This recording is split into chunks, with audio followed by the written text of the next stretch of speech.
Hello again, everybody. And to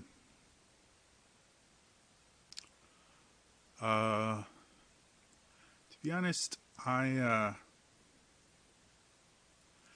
don't really know what what what what to call this. I have no idea if my mic is picking that up, but there is a train outside that has decided that it needs to lay on its horn while it goes over the bridge with no crossing. So I have no idea why it's doing that, but it's annoying as hell. Anyway, welcome to my life. Um, I I really don't know how to talk about this, um, or how to feel about it, or really what to do about it. Um, but it is really upsetting me, uh, and so I just kind of feel the need to at least get the words out. Um, but it involves the second season of Critical Role, uh, and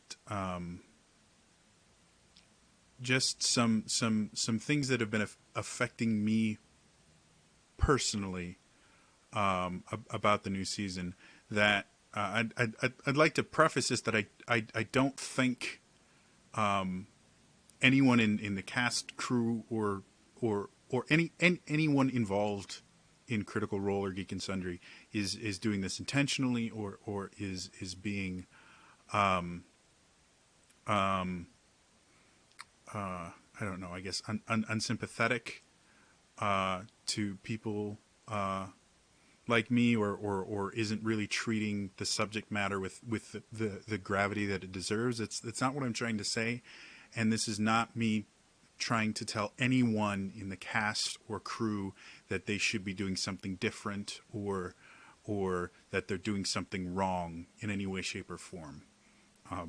They're telling a very compelling story and have very interesting, very different characters from what they played before, and they're all actors. And from my own experience being an actor, playing the same character over and over again, or the same character type, gets boring.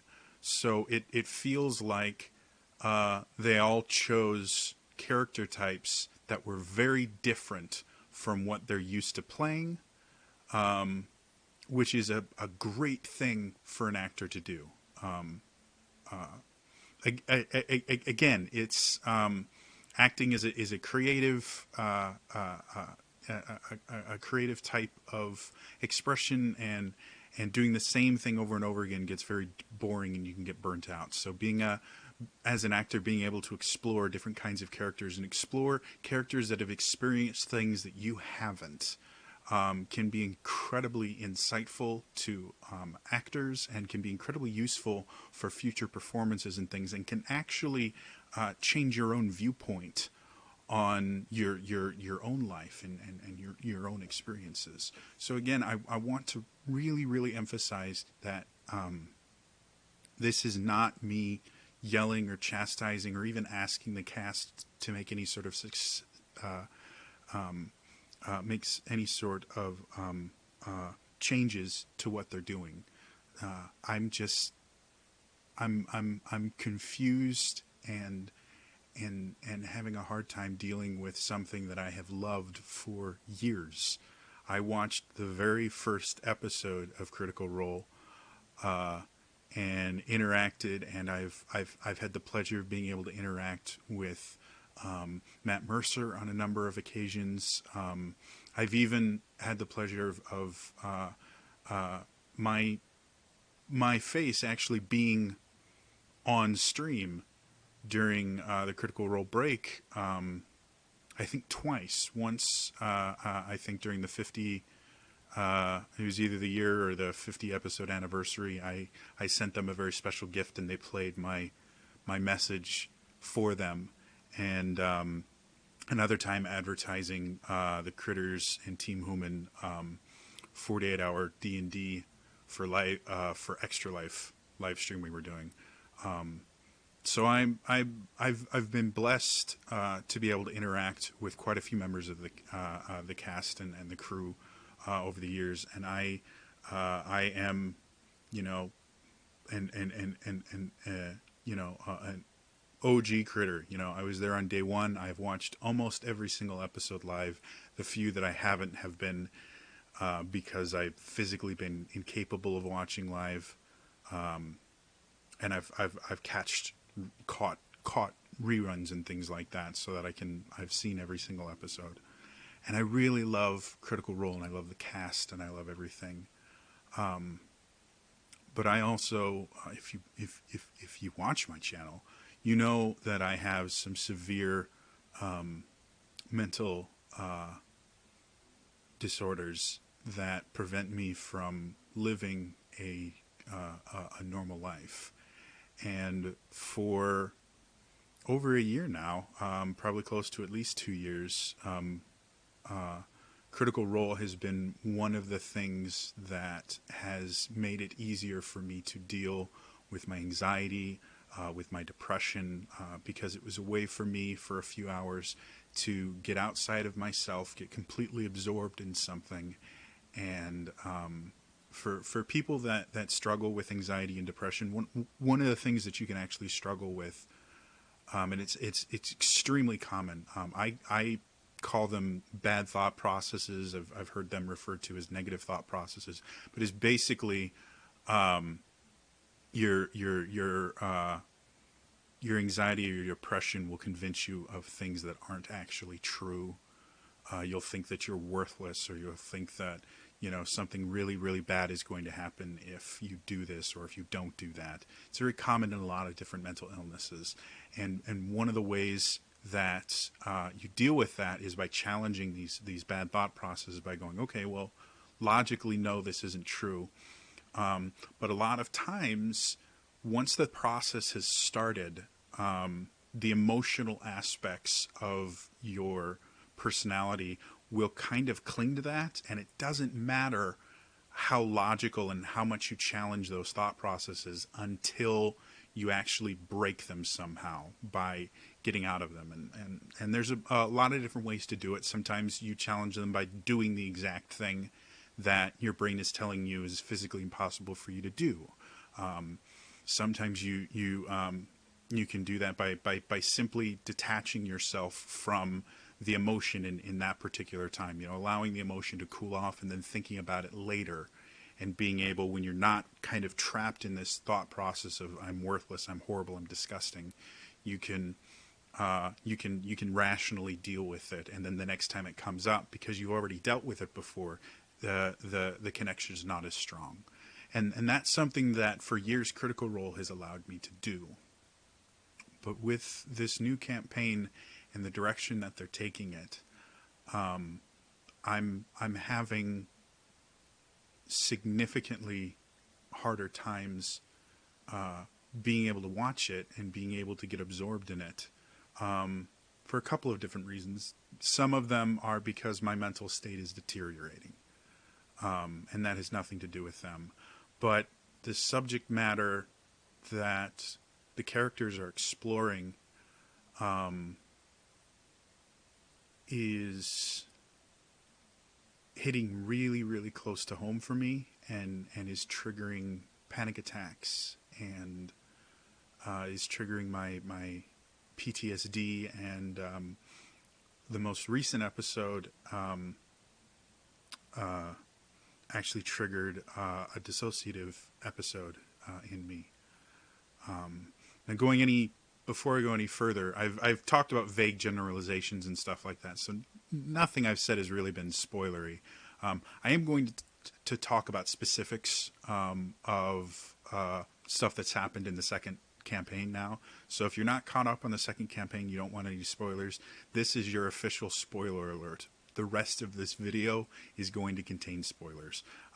Nothing really, really big. I'm going to be talking about characters themselves not so much overarching plot and stuff like that, but character backstories, things that they've experienced, stuff like that. So if you don't want to be spoiled, stop the video now, catch up. You can watch this video later if you want to, if it's still there. I don't even know if I'm going to publish this, to be perfectly honest. But anyway, so going back to that, because of what the characters are going through, it's causing,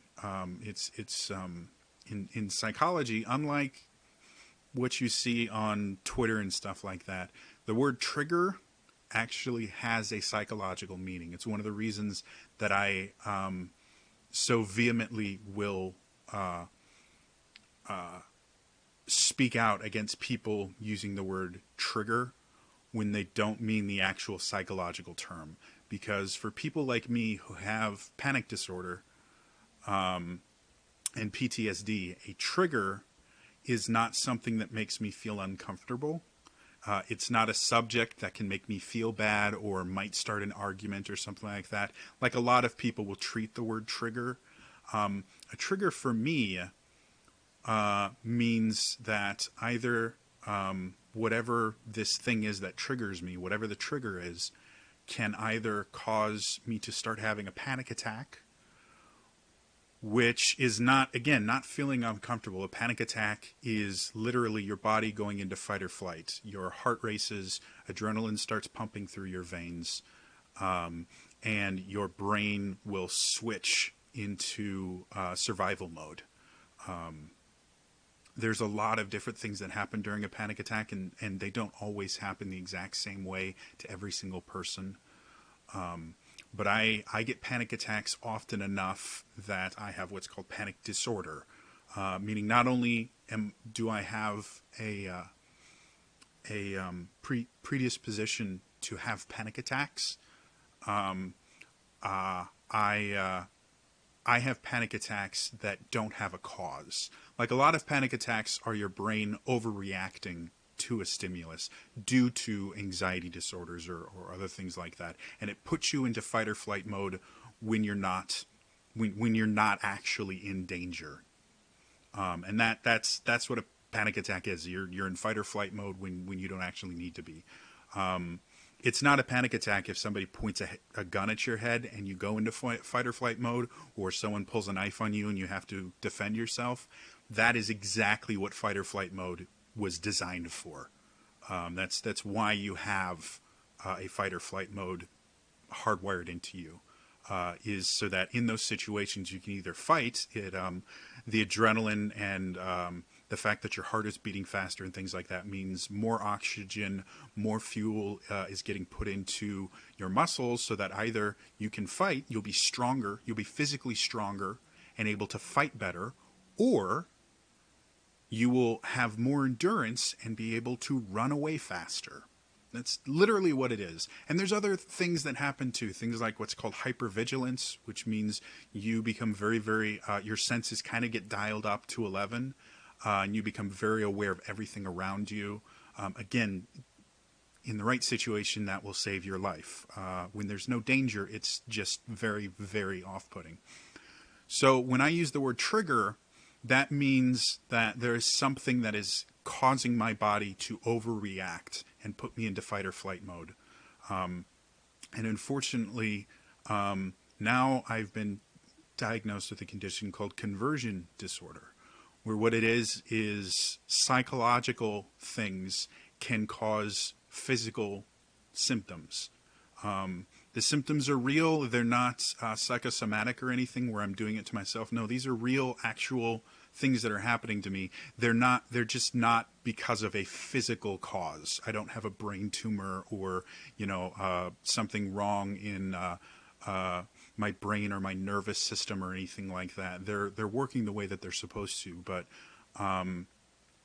psychologically, the stimulus has gotten so bad that my brain is reacting as if I had something wrong with it. And my conversion disorder exhibits in the tremor that never stops in my right arm, and more recently in what are called psychogenic non-epileptic seizures. If I have a panic attack, it can turn into a seizure, which can be dangerous. My body starts flailing randomly. My head starts flailing. I've pulled muscles. I've come pretty close to actually tearing muscles because of how violent the seizures get. And if I'm not in a place that's padded, that's safe, I can do serious damage to myself. Not intentionally, but as I lose complete control over most of my body. I can slam my head against things. I can get permanent brain damage. I can get whiplash. I can get a concussion. All these things. So it's very, very dangerous for me. When I talk about triggers and something triggering me, that's what can happen. Is it can cause a panic attack, and then the panic attack can cause a seizure, and I can get seriously hurt or die. The other thing that can happen is it can trigger what's called a flashback. My PTSD is based on a combination of things, but the thing that first started it was a traumatic memory from my childhood. I had something extremely bad happen to me when I was a kid that I don't really want to talk about now. I've talked about it before. What happens during a flashback is you basically relive the traumatic experience. And the thing with me personally is when the traumatic event happened initially, I was like 3 or 4. I was very, very young. My brain didn't know how to process it, so it went through a process called dissociation. And it actually repressed the memory. To this day, I actually don't remember the specifics of what happened. I've actually repressed the memory. However, my body remembers it, and I can have what I call emotional flashbacks, where I go through the entire emotions that I experienced the first time during that traumatic experience. So it's like it's actually happening to me again, though I don't actually know what's going on. I just go through all of the emotions, all of the physical aspects without an actual memory to tie them to. So that can happen, or I can have a full-blown flashback where I literally relive the entire experience. Because it was so traumatic, and because I can't really deal with it, I'll actually go into shock because of the flashback. The last major flashback I had, I was in shock for days. I repressed the memory after reliving it like 4 or 5 times, over and over and over again. I just kept reliving this traumatic experience. My brain repressed the memory again, but I was in complete and total shock. I had no emotions. I had no real ability to understand really what was going on. I was in shock for days. So that's what I mean by triggering. And the subject matter that the characters are going through and talking about are starting to become triggering for me. Because my brain's kind of go-to process for dealing with trauma is either is the first thing that it did when I was very young is it dissociated. Dissociation is where basically your brain cuts off a portion of itself from the rest of your conscious mind so that you can deal with things better. So dissociation is kind of one of my brain's go-to defense mechanisms. And more recently, because my mental health keeps degrading, I have dissociative episodes where they happen in 2 different ways. I have a constant dissociation that just doesn't stop and hasn't stopped for like 6 months or maybe a year now, where time doesn't seem real to me.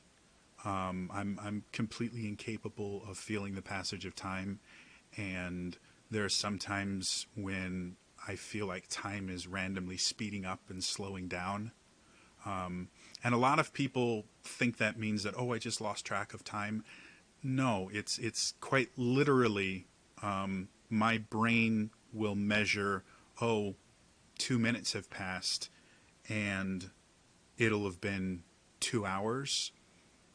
And then, you know, less than a minute later, I'll feel like 2 hours have passed, and it'll have been 30 seconds.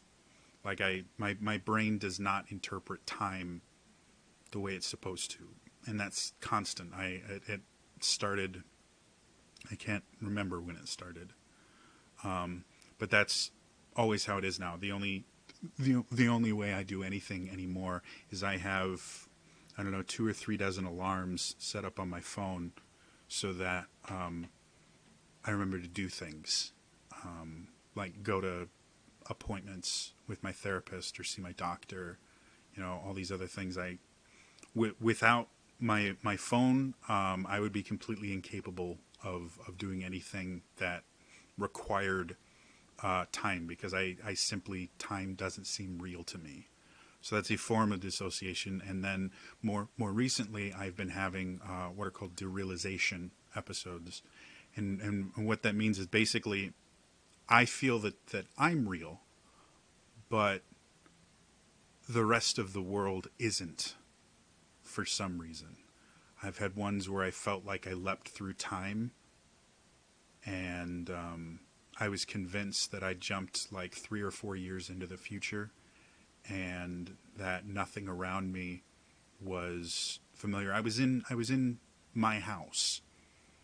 I was in front of the fridge when it happened, and I looked around, and nothing looked familiar to me. Nothing looked real to me, because I wasn't in my time. I was in someone else's time. And I was convinced that if I walked around and anyone saw me, that they were going to freak out, because I had leapt forward 4 years in time. And I hadn't existed in 4 years. And so now I would exist again, and people would freak out because they hadn't seen, I had just disappeared 4 years ago.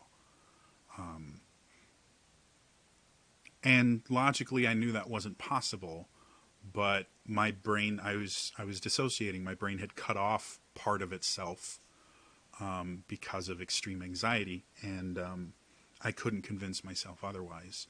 Since then, that was one of the first times I dealt with derealization. Since then, I've had things like I feel like the world isn't real, and therefore none of my actions have consequences, which for someone with depression who's been committed to a psychiatric hospital for suicidal ideology is a very dangerous thing to have happen to me, because if I don't believe that any of my choices have consequences, I might attempt to do something stupid, because again, the world around me isn't real.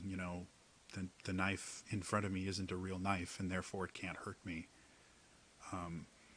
I've had ones where I thought that because, again, the world wasn't real, there was no reason why I wouldn't just fall through the floor. And so I actually had to go and knock on the hardwood floor in front of me just to let myself know that I wasn't going to just sink through it and fall forever.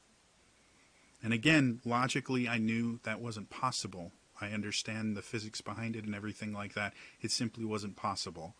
But that doesn't, when I'm derealizing, I think is the right term, experiencing derealization, I can't make that connection. My brain has literally cut off my conscious mind from reality. So the reason I'm telling you guys all this is because a couple of the characters in this new game are dealing with real psychological issues, and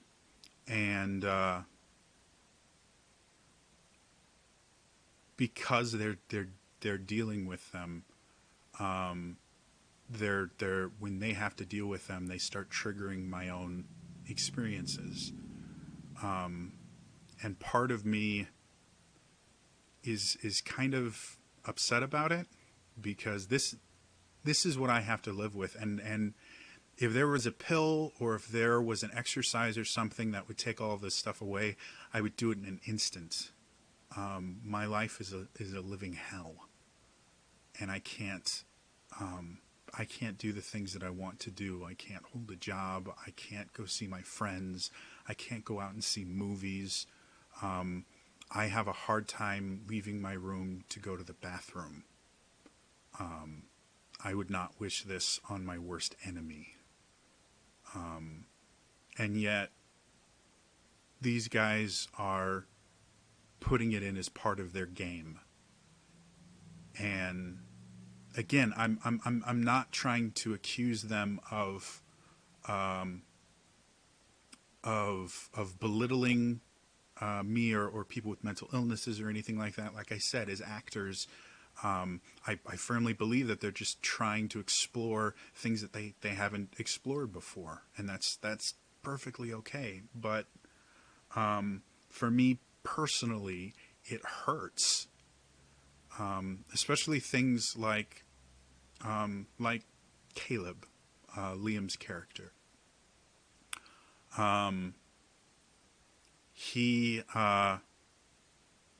His character has symptoms of Ptsd, which I struggle with, and issues with some form of dissociation when he talks about what happened with his family and things like that, and then him going into the asylum is something that I, whenever people talk about psych wards or psych hospitals or asylums or things like that, I get very upset very quickly, for a number of reasons. First of all, until relatively recently, within the last 20 years or so, asylums, psychiatric hospitals, things like that, were horrible, disgusting places where they basically sent people to die, because their mental illnesses were extreme, and they didn't know how to help them. And so they would just send them to these places where they would medicate them, abuse them, and you never really left. You didn't get better. When you got committed to something like that, that was the rest of your life. And it was a horrible life to live, because you would be constantly sedated. And like I said, abuse was rampant in them. I'm not saying that doesn't happen at all anymore. However, psychiatric hospitals in general have become places where you go to get better instead of places where you just leave people. And at the level of technology that they would have had, and kind of the time period they're talking about, they had insane asylums, and they were the bad kind. So it's very possible that he could have been sent to an insane asylum, and they did exist in the Middle Ages, which is when most fantasy games are set. And they were horrible places where abuse and torture and things like that happened to these people because they had no idea how to help them. However, D&D is a world with magic that can bring people back from the dead. And there's a spell called Greater Restoration. Madness was actually a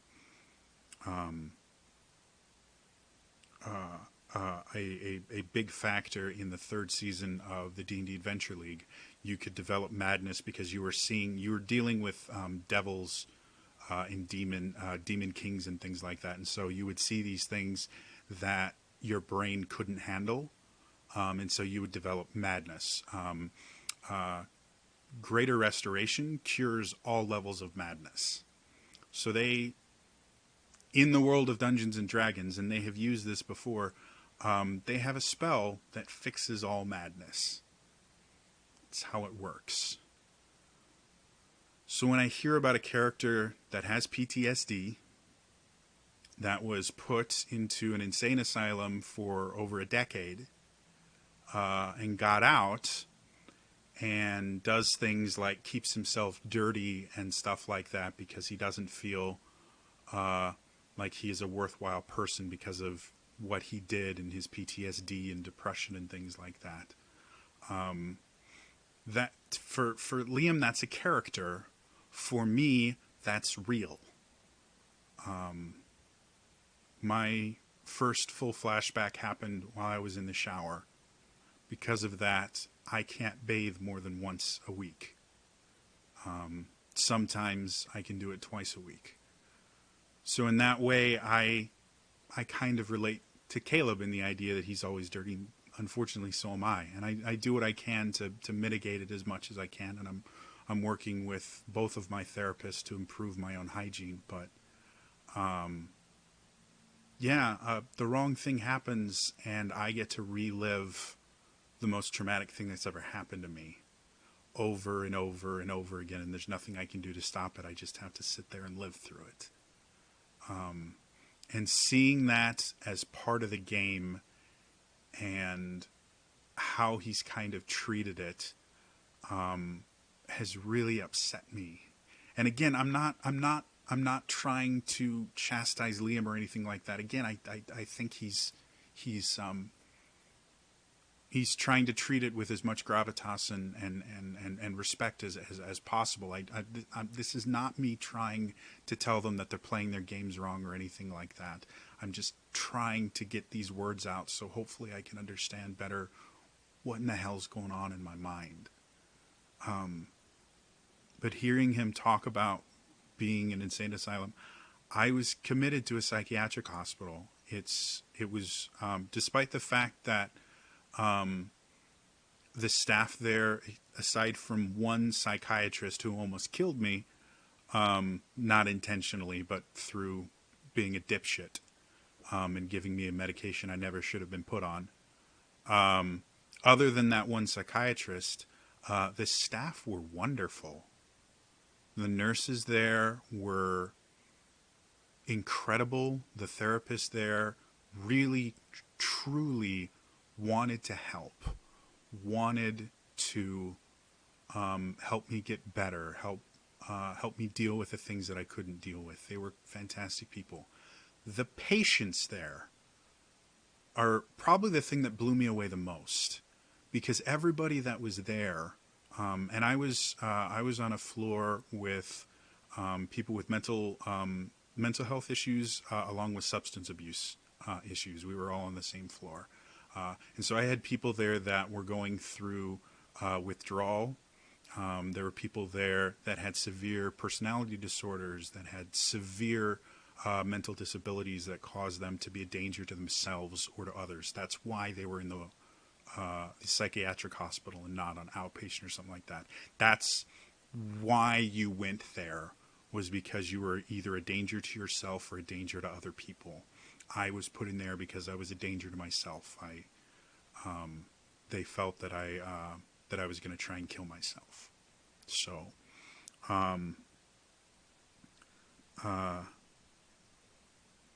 despite the fact that everyone there was wonderful, it was one of the worst experiences of my entire life. And it's one of the major things that motivates me to never become suicidal again. Because I know if I become suicidal again, I have to go back there. And it was terrifying. It was a place where every 15 minutes, someone would come into my room to make sure I hadn't killed myself. It was a place where I wasn't allowed to use metal cutlery to ensure that I wouldn't, steal one and try to hurt myself. It was a place where I had to go up to the nurse's station when my food came and request a plastic fork because they wouldn't give it to me, and I had to turn it in when I was done. It was a place where I was locked on the floor. My room itself, I was not locked in, but I was locked on the floor. I was completely incapable of leaving, and there were bars and mesh over all the windows. And, random times during the night, you would hear people screaming and yelling and things like that because of withdrawal or, again, severe personality disorders or things like that. Like, it was a terrifying place to be. And again, everyone except the psychiatrist were wonderful, amazing people and did everything they could to make it as positive an experience as it could be. But I was in a place where they were ensuring I wasn't going to kill myself. And I was stuck in there with about 20 other people who were dangerous to themselves or to others. It is a terrifying place to be. And having it be part of a game that he experienced that. Again, it gives me flashbacks to being there, which causes panic attacks. I'm so incredibly terrified of going back there that it's become a great deterrent to suicide. But it can cause me panic attacks when my depression starts acting up because I'm afraid that I'll become suicidal and someone will see something and they will lock me up again. And I can't handle that. I never want to go back there. So that aspect of Caleb's character makes it that when he starts talking about his backstory and things like that, I can't watch because it triggers real life memories for me of horrible experiences I've had. And he talks about, seeing his family burned alive, a traumatic memory. And there's no way to describe it other than to say that it was a traumatic memory. That triggers my PTSD. And I don't know how much... I don't know if Liam has any experience dealing with PTSD or dealing with dissociation or dissociative amnesia or anything like that, which are all things that I have to deal with. But when it happens, it doesn't... Again, I've experienced it firsthand. I know exactly what happens. And I've even incorporated it into some of my games where... some of my players have some very tragic backstories and things like that. And so because I know exactly what it's like, I've incorporated in some of my games very mild versions, but very realistic versions of panic attacks and things like that, saying, well, this is what's happening to you and this is what you're feeling, stuff like that, because I know what it really is. And I feel it's important for people to understand that this is a real thing. Even in a fantasy world, you can still have panic attacks and stuff like that. So seeing him talk about it, it just doesn't... The way he describes it is not how I've ever experienced it. And it's not in line with anyone else I've talked to that has PTSD. It is in line with kind of the Hollywood version of it. Which is one of the reasons why people that have PTSD or have panic disorder will go so long without getting help for it because the media portrays it completely inaccurately. And they treat it as a plot point instead of... and they treat it as something that, just gets fixed. When in all actuality, I will have PTSD for the rest of my life. I have two phenomenal therapists and a psychiatrist and my just regular doctor who are all trying to help me get through this and help me to get better. But even if I quote unquote get better to where I can do things like hold a job or even just leave my room on a regular basis, I will deal with PTSD for the rest of my life. I will deal with anxiety for the rest of my life and panic disorder. Like, these are permanent. They don't get fixed. They don't go away. I never forget about them. They're always there. And they stop me from living the life that I want. And I just don't see that in Caleb. Caleb, when it's convenient and it moves the story on, his PTSD will manifest, and maybe he'll be frozen for a little bit. But then he'll get back into the fight or whatever. He might lose a single round, 6 seconds of something, but then he gets to go on with his life. And that's not how it works. And again, I don't know. I don't know how much research Liam has done into this, or if he even considers this to be PTSD or anything like that. Or if he just considers it a very interesting thing that, again, as an actor, he can explore and learn and grow as a person. That may be what he's doing. It may be something completely different. However, for me, it's incredibly upsetting. And it's made it that I'm actually afraid to watch Critical Role. And then what happened last night is what happened, is what triggered my Derealization episode. When Matt was describing what was happening to Ford when he was thrusting the gem into his chest, and then how he described it later, where he said, well, he didn't think the gem was real and he had to grab onto it just to see if he thought that his hand would pass through it. Again, that is Derealization. And I have personally experienced that. Again, I had to knock on the floor because I thought the floor wasn't real. I thought as soon as my hand touched it, it would move straight through and I would fall endlessly forever because the floor wasn't real. So this idea of somebody reaching out to grab something, to physically grab something, because in their mind they were looking at it and they were assured that it wasn't real, and in order to prove to their mind that it wasn't real, they had to physically interact with it. I have done that on multiple occasions. It's Derealization, and it's an incredibly serious symptom of quite a few different things. My therapist thinks my dissociation and my Derealization is a symptom of my PTSD.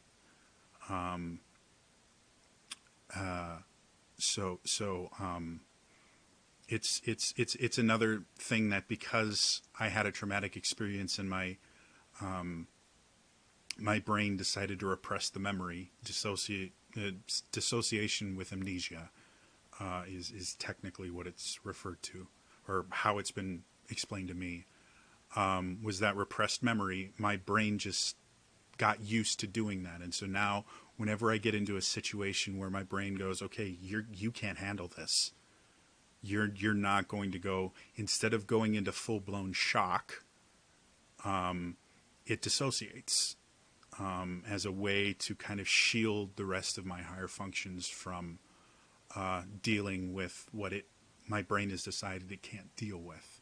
Unfortunately, the dissociation is a terrifying thing to experience when you look around and despite the fact that you're in a familiar place, nothing seems real, nothing seems familiar. You feel like you're an alien, that you're in a place that's completely alien to you. It's terrifying, and it's jarring, and it affects me for days afterwards. And so listening to how Matt described it and then listening to how Travis described it, I literally had to stop watching the episode at that point. I had to turn it off, and I started dissociating. The room, my room, my one safe space in the world right now, became a place that looked completely unfamiliar to me. Nothing was real. I wasn't in my room. I was somewhere else, and I was in danger. And because it was so late. Normally what happens, because it is a dangerous place for me to be when I'm just going through a derealization, it's not safe for me to be alone. Normally what happens is I go down and I talk to like my mother, or generally it's my mother, because she has a master's degree in psychology, and she's willing to. She can't really do anything about it, but having another person there ensures that I don't hurt myself. But it was after midnight where I was. She had been asleep for hours. I literally had nowhere I could go, and so I spent about an hour fighting the urge to do something because of Critical Role. And now, next week, I don't know if I'm going to be able to watch, because if this is triggering PTSD flashbacks and panic attacks and derealization and dissociation, and eventually can trigger seizures, because that's what my panic attacks can turn into.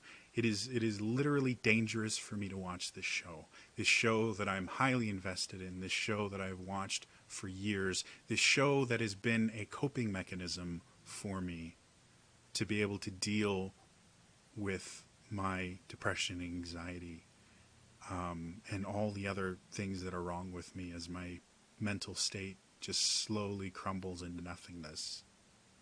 And it's really upsetting to me. And I think the thing that upsets me the most about it is the fact that I don't think anyone involved is at fault here. I'm not mad at Liam for exploring a very difficult subject to explore. As an actor, that's what we do. I'm not mad at Matt for how he described what happened. I'm not mad at Travis for how he described what happened, because it made sense in there. And I don't think they were trying to describe an episode of Derealization or anything like that. I think because, again, what I experience isn't real. Derealization, I'm not actually jumping into another dimension. I'm not actually, jumping forward in time or anything like that. It's just my brain tricking me. In this magical world, he actually is experiencing it. There are creatures out there that can manipulate reality and change how reality works. So what I see as derealization, because that's what it would be in the real world, is really happening to that person, which is another thing that messes with my head even more, because again, I have to constantly convince myself that this derealization isn't real, that the world actually does exist, that there are consequences to my action, that I'm not living in a pretend world. And this episode, it really did happen to him. The experience that he had, reality can change in that realm. And so, yeah, like I said, I don't really know what to do. I love Critical Role. I love the cast. I think they're amazing, wonderful people. I would never, ever in a million years want them to change what they're doing just for me. I think that's incredibly arrogant. I think it goes against everything I know and I believe in the idea of art and the idea that artists should be allowed to express themselves, and artists should be allowed to explore difficult and taboo subjects, and they should be allowed to experience things that through arts and through imitation and things like that they couldn't do any other way, or experiencing them in those ways would be damaging to them. I hope beyond all hope that Liam never has or ever has to deal with PTSD or living through a flashback. It is a horrible experience, and I never want him ever deal with that. However, I would love for him to be able to understand what a big issue it is, how difficult it is for people that do deal with it, because that's one of the biggest issues we have in our society right now, is because not everybody experiences these things. They belittle the people that do, and they misunderstand and they misinterpret things based on their own experiences instead of what these other people that are actually suffering from these disabilities actually have to deal with. So I do think people should learn and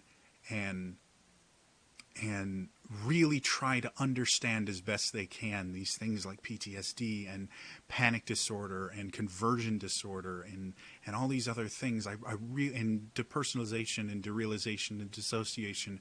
These are all things I think everyone should learn about, should find a way to understand as best they can. But never in a million years would I want anyone to ever have to experience them. I don't want to experience them. I just don't have a choice. So, like I said, I don't know what to do about this. I don't want to tell Matt or Liam or Travis or anybody that what they're doing is wrong or insensitive or anything like that, because I don't think it is. I think they're trying to tell a very mature, very interesting story.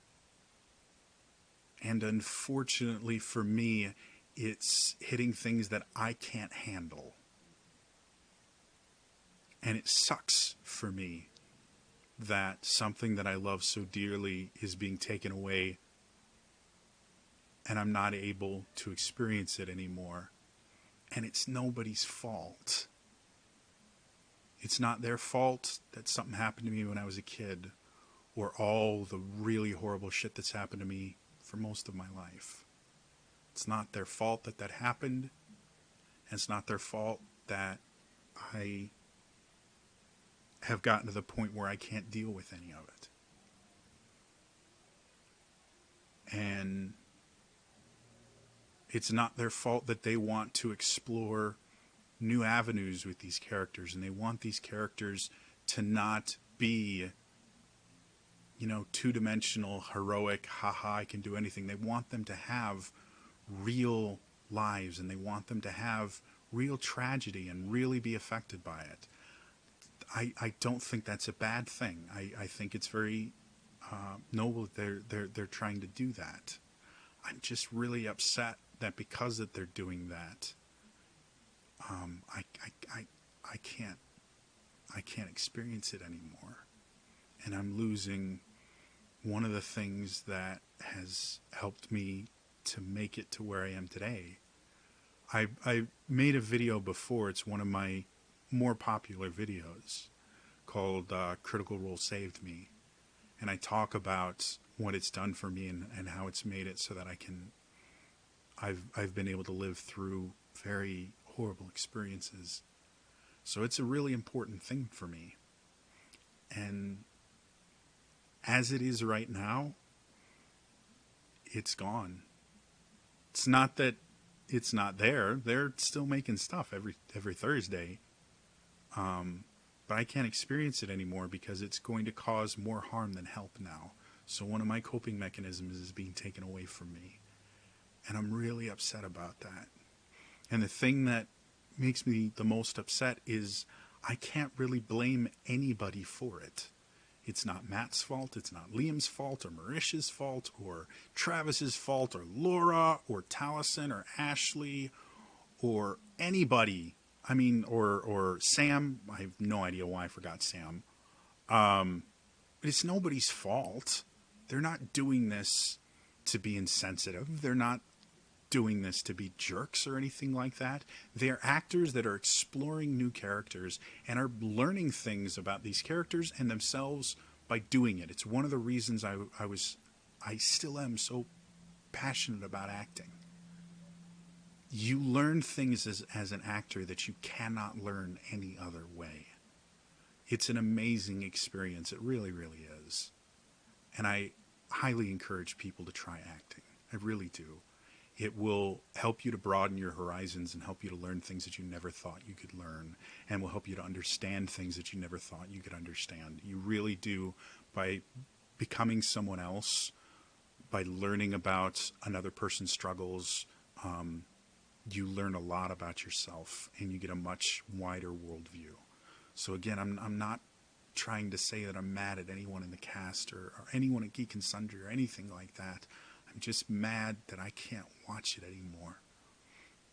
And I'm mad that for the past, I don't know, 3 weeks, months, I've been terrified every Thursday because I was afraid of what was going to happen in Critical Role and whether or not it was going to cause me to dissociate or to have a flashback or to have a panic attack or to have a seizure.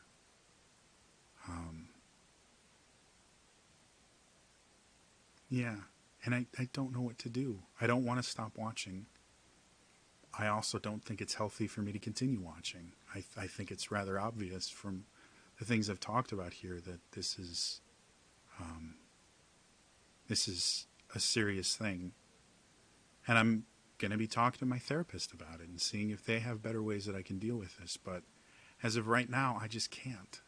And it's really, really sad because, again, this is 3 years of my life that I've dedicated to these stories. And through the worst periods and the darkest periods of my life, Critical Role has been really the one shining light that has always been there.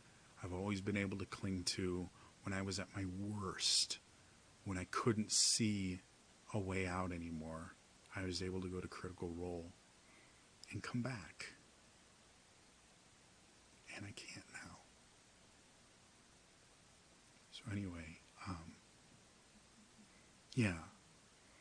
Again, I really, really want to emphasize that this is not me getting mad at the cast for what they're doing. I don't think they're doing anything wrong. I don't want them to change their game or anything like that. I really, really don't. I don't want anyone to take this personally. That's not what this is. This is not me yelling at them. This is not me asking them to change the game. This is just, I have to talk about this. I have to get these words out. And I have to figure out what I'm going to do about it. Because I really don't know. It's become such an integral part of my coping mechanisms that I don't think I can just stop watching it.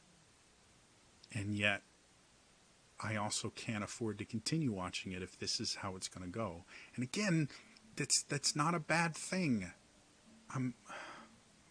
With how quickly people jump onto attacking not only the characters themselves, but the actors in the cast personally. My biggest fear is that people are going to use this as a way to say that they're being insensitive somehow, or that they're doing something wrong and they need to change it. And that's not what I want. Anyway, none of this really makes sense. My life has not made sense in years. I have lost the ability to control parts of my own body. I can't control my thoughts. I can't remember things. A lot of times, within hours, I have forgotten entire days.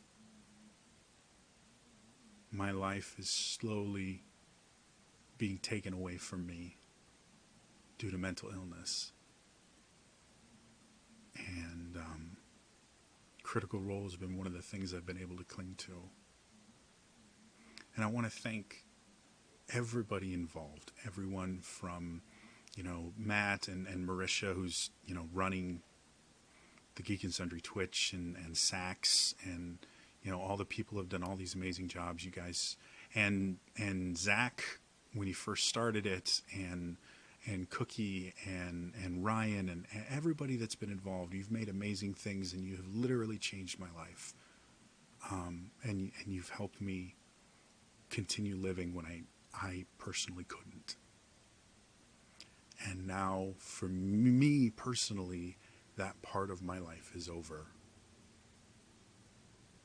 I think. I don't know. So, anyway, like I said, I had to talk about this because I don't know if anyone else is dealing with this as well. And I also don't know what the cast thinks about this. I haven't been able to watch Vox Machina in months because of my own mental health. I don't know when it starts. I have so many alarms on my phone right now. I can't keep them all straight. And my anxiety starts to act up far too quickly for me to be engrossed in it anymore. And that, again, that's nothing against Vox Machina. It's a phenomenal show. It's just I can't watch it right now.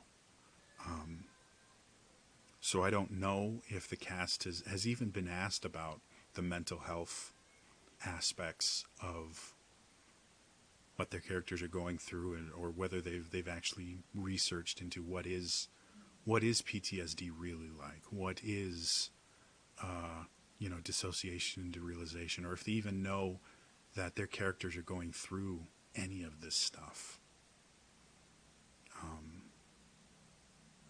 If any of them want to talk to me about it, my DMs are open on Twitter. They're more than welcome to contact me about it, and I'm more than happy to talk about it. And again, I don't want this to be construed as me telling them that they're playing the game wrong, or that they're being insensitive, or they're doing something wrong. I don't think they are. I'm just really messed up. Really, really, really messed up. And because of that, I can't handle what they're doing. And it's not their fault, and it's not my fault, and it's not anybody's fault. It just happens sometimes. And so I have to figure out what I'm going to do about it. Anyway, that's all for me today. I'll see you guys next time.